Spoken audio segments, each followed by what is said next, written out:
We're starting off today with Matt Striker, who is perhaps best known for his time in WWE, but more recently, the former educator has been working as a commentator for MLW. Recently, Striker's name has been making headlines, but not for a reason he'd want, as a recent comment about Matt Riddle has come back to spite Striker in a big way. During Riddle's MLW return match against Jacob Fatu, Striker had a lot to say about fans who don't want to see Riddle because of the allegations of sexual misconduct against him. Striker said, "Let's talk about the elephant in the room. The court of public opinion would like to see Jacob Fatu slap the taste out of Matt Riddle's mouth, but the court of public opinion does not convict. I'm sorry, I know it's the world in which we live, but it's not the case." Striker added that Riddle can do whatever he wants and said he doesn't care about what Riddle's done, which many thought was over the line given the seriousness of the allegations against him. Now Striker is facing allegations of his own, as a fan named Kelsey has accused Matt of putting his hand down her pants at an indie show and said this was not approved. She stated, "I once had to push Striker off me when he tried to put his hands down my jeans at an indie show years ago because he was cool with one of my friends and thought that was enough of a go-ahead. None of this remotely surprises me." Another post from an independent wrestler laid down some serious allegations, claiming that Striker is a creep and acted inappropriately with a current AEW star. They said, "I can confirm from witnessing firsthand that he's a creep, and I was around NYWC a lot because I thought that was going to be where I start training, but I just couldn't afford it. He was super inappropriate with current AEW talent Willow Nightingale. She looked very uncomfortable." At this time, Striker has not publicly commented on these allegations, but has said his comments about Riddle were tone-deaf given the allegations against the former US champion. This story could have many layers to it, and we might just be scratching the surface, and we'll continue to follow this situation for further updates. As we all saw on Raw, The Rock teased a blockbuster showdown with Roman Reigns and made it clear that he's seeking his cousin's spot at the head of the table.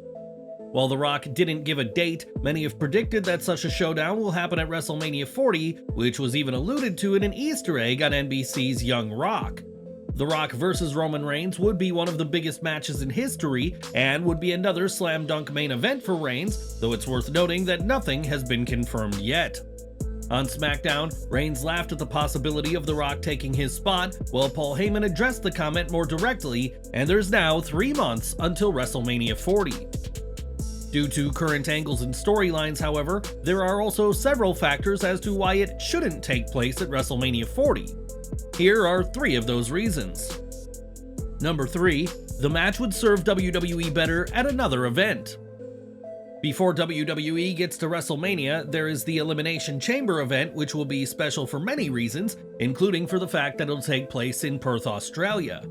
The Australian government has reportedly asked for The Rock to be at the event, which will be WWE's first PLE Down Under since 2018, and a Rock appearance could certainly happen.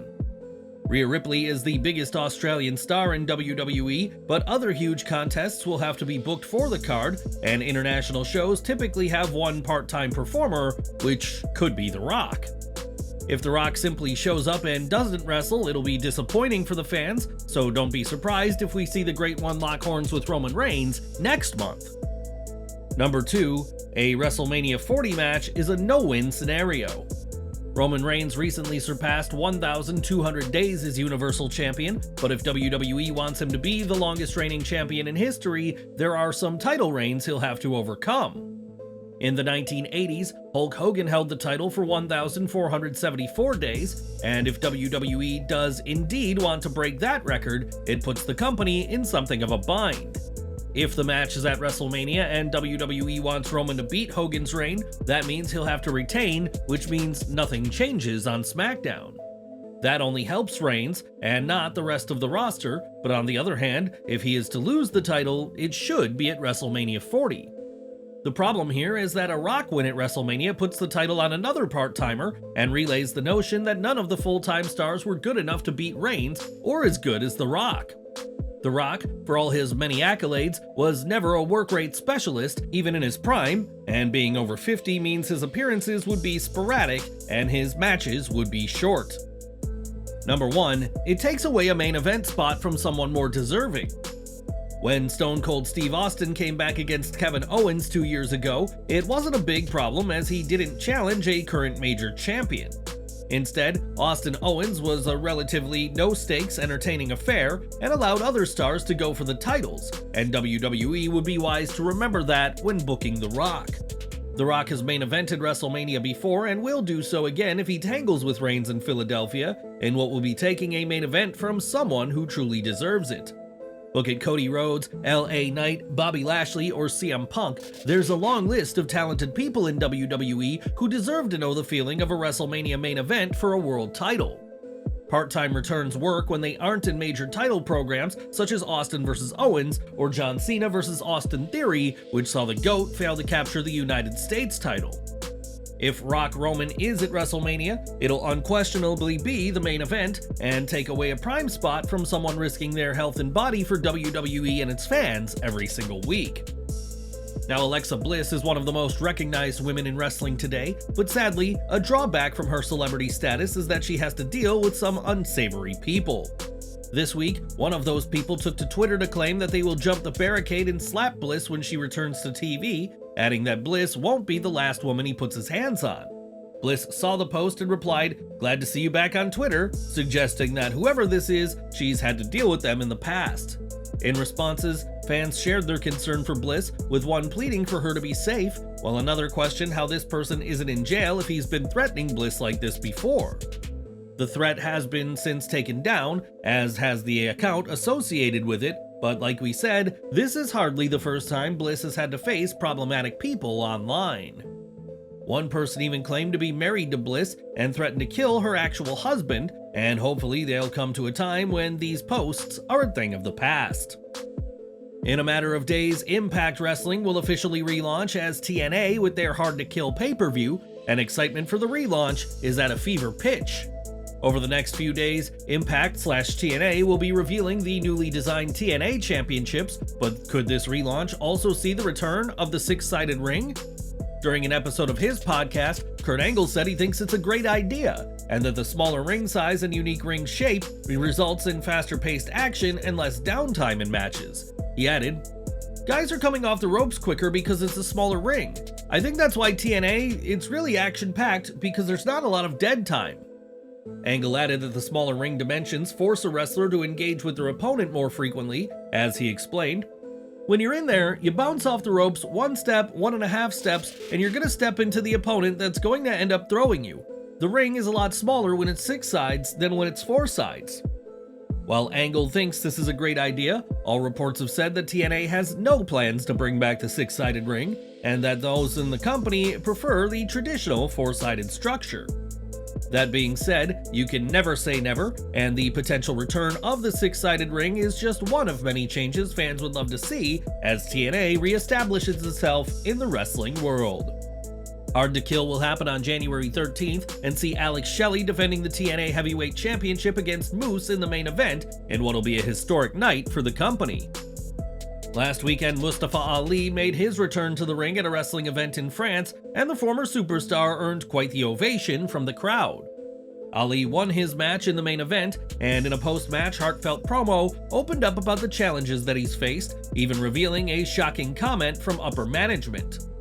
Ali said that in every company he's worked for, he'd been told nobody would ever cheer for someone named Mustafa Ali, but in front of a sold-out crowd, Ali defied those expectations. Ali expressed his gratitude to those fans and emphasized the need for change in wrestling, saying, "I've been thinking for more than the past 90 days, what's the first thing I want to say?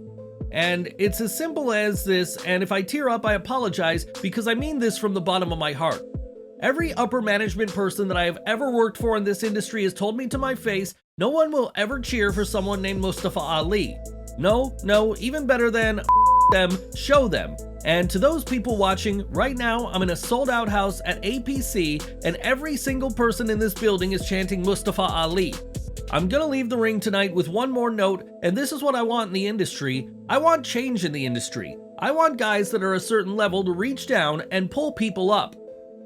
Ali then called on established figures to help lift up aspiring talents and had praise for his opponent at the show, comparing him to wrestling legends like Rey Mysterio and AJ Styles.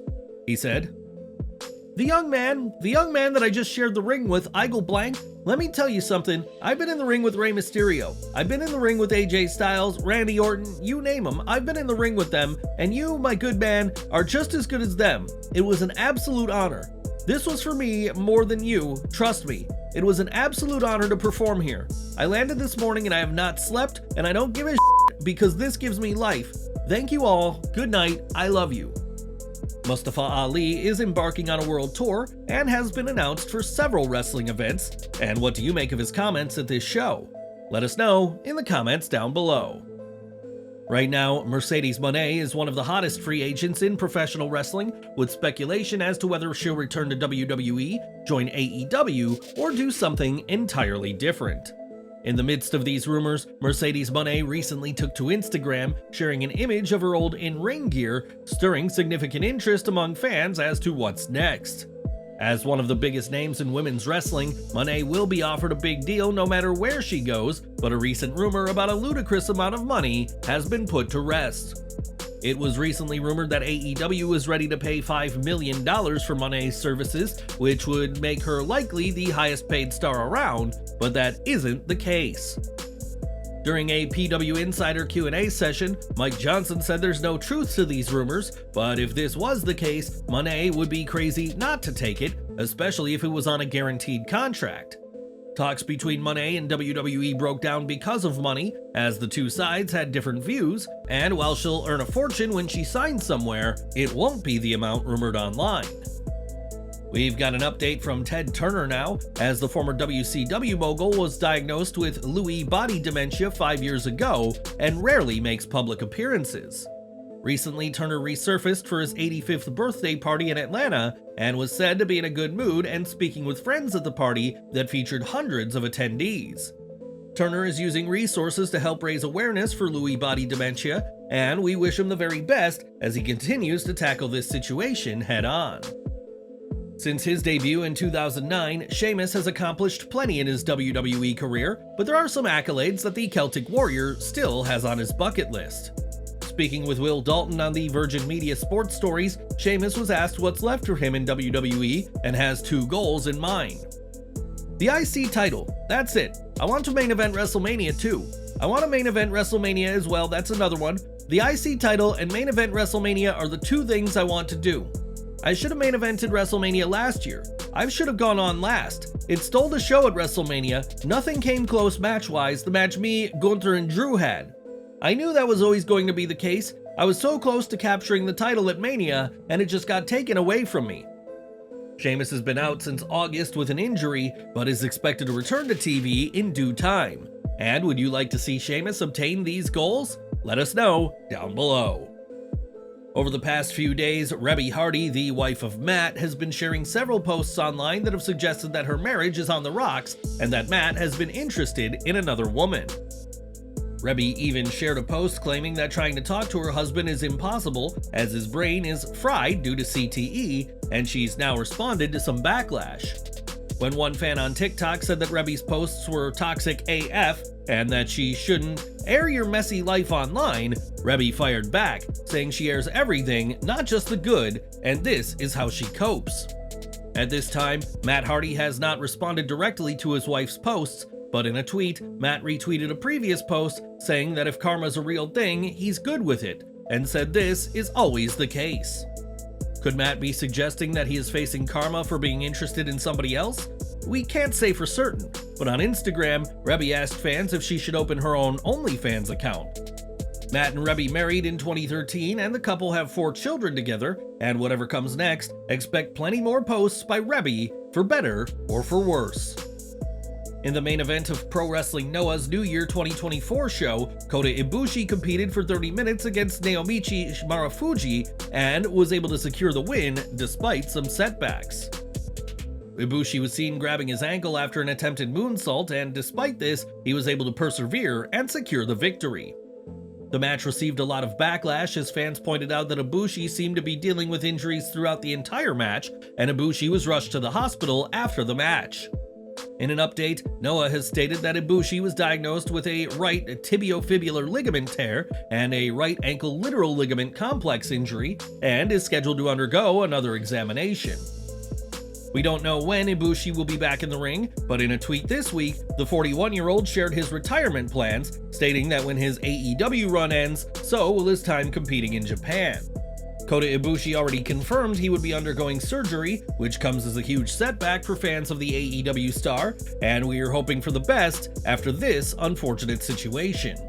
Now, it's been years since Gabby Tuft competed in the ring, but last year Tuft made it clear that a return to wrestling was part of the plan. In an update, Tuft shared a note from a doctor who revealed that Tuft is cleared to wrestle again, so don't be surprised if we see the ex-superstar back in the squared circle soon enough. It was back in July 2023 that fans last saw Pac wrestle, with the British star getting a win over Gravity on Dynamite, and the next month, it was revealed that he was out with an injury. It's since been unclear what kind of injury, but during a recent High Spots auction stream, his Death Triangle ally Penta said that Pac will be back soon. On Wrestling Observer Radio, Dave Meltzer was asked about this and confirmed that Pac's return is only a matter of time, and that he's expected to be back sooner than later. Pac was AEW's first double champion, having held the All-Atlantic title and AEW Trios titles simultaneously, and fans can expect the man who Gravity forgot back in the ring in the near future. With his high-risk, death-defying offense, not every move from Jeff Hardy is going to be 100% perfect, and there's no shortage of fans who are quick to point out slip-ups online.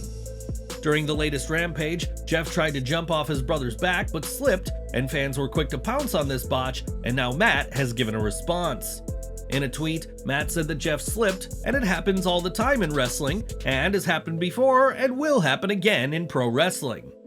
Matt then took aim at those who are trying to make out that Jeff is a bad wrestler, saying that those trying to create this narrative are pathetic and merely haters. No matter what these haters say, Jeff Hardy has a legion of loyal fans. And what did you make of Matt's rebuttal? Let us know down in the comments. It was back at Survivor Series that Randy Orton made his return to the ring, and since then, the Viper has been active on WWE TV as well as at live events. At a recent live event in Spokane, Washington, Orton got a victory over Dominic Mysterio of the Judgment Day, which proved to be a monumental win for the Apex Predator. This win marked Orton's first singles victory on the live circuit in 1,455 days, with his previous win being at a January 12, 2020 show against AJ Styles.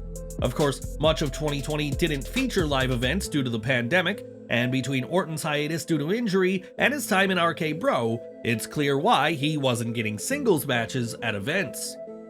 Orton's next big match will be at the Royal Rumble, as he'll be part of the undisputed WWE Universal title 4-way, and is a 15th world title reign in the works? Time will tell. Now, Cody Rhodes has already proven to be one of the best WWE superstars competing today, but now the American Nightmare is preparing to be the best man for a member of the WWE Universe. At the live event in Spokane, Washington, Rhodes faced off against Shinsuke Nakamura in the show's main event, and after getting the win, Cody would speak to the fans in attendance. Rhodes noticed a fan sign that asked him to be his best man, and without any form of hesitation, Cody agreed to the fans' request, to a huge pop from the crowd. Cody has always enjoyed a connection with the fans, and recently bought WrestleMania tickets and hotels for the young people who make up the popular wrestling club in Brooklyn, New York. If Rhodes has his way, he'll be standing tall at WrestleMania over Roman Reigns, but the superstar will have to make time out of his busy schedule to be the fan in Spokane's best man. And we're ending with Enzo Amore, who has always been able to get under the skin of people, and got into a fight with Joey Janela at a Blink-182 concert in 2019. Janela would later admit to being drunk at the event, which is why Enzo's comments affected him more than they should have, and now Amore has shared his side of the story. During a virtual signing for WrestleFest, Enzo was asked about the beef between the two that led to the fight, and said that rumors of heat have been greatly exaggerated. He claimed, "There was never a beef, guys. The two men were recorded in a brief tussle during a concert, which is where the rumors stem from, but according to the star, he's simply always ready for a fight. If you walk up to me and you said you want to fight, I put my hands up, that's all. I don't care who you are. If I feel threatened, I'm gonna put my hands up." Amore added that he doesn't carry animosity or hatred towards anyone, and has better things to focus on, while Janela has taken responsibility for what transpired. Enzo continues to wrestle to this day, though his matches are nowhere near as frequent as they once were, but it's good to see that there's no beef between himself and the former AEW star.